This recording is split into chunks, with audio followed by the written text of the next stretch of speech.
Katanya Koperasi Merah Putih mau dikasih dana miliaran, tapi tunggu dulu, itu bukan hibah, itu pinjaman dari bank. Kalau koperasi bangkrut, siapa yang diseret? Kades, ketua, pendiri, atau semua nih?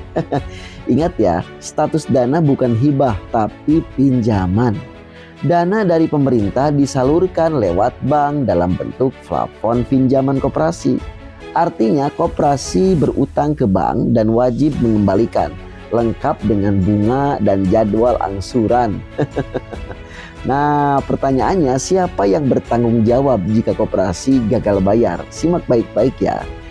Berdasarkan hukum perdata dan undang-undang perkoperasian bahwa koperasi adalah badan hukum bukan milik pribadi.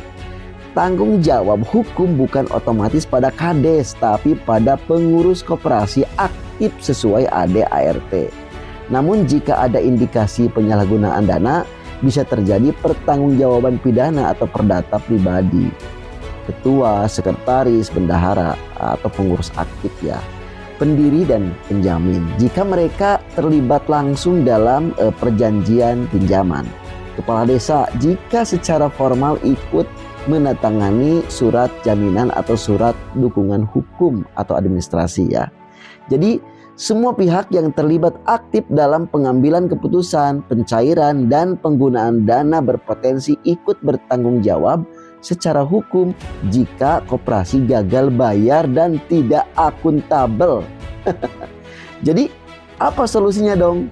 Jangan panik, kalian simak rahasia strategi pengelolaan koperasi ya, ini dengan baik-baik sampai selesai.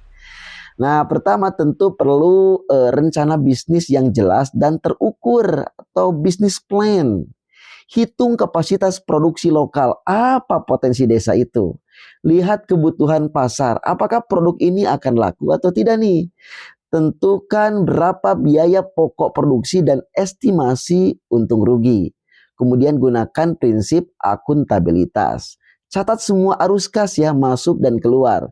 Buatkan laporan keuangan rutin dan transparan. Jangan lupa nih, audit internal minimal per 3 bulan.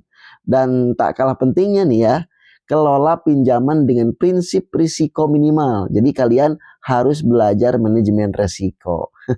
Dana pinjaman sebaiknya dipakai untuk sektor produktif bukan konsumtif ya. Jadi hindari utang operasional yang tidak menghasilkan.